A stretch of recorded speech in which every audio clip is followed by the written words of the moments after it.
Dobar dan, danas je Sveti Nikola. Ja imam mačka koji se zove Niko. A zašto se zove Niko? Zato što je nađen na Svetoga Nikolu. I to 2014. godine.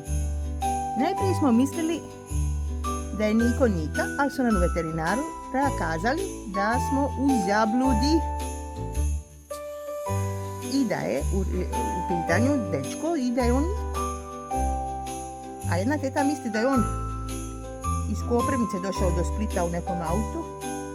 Bio je sav ranjen. Djetinjstvo je proveo kod veterinara.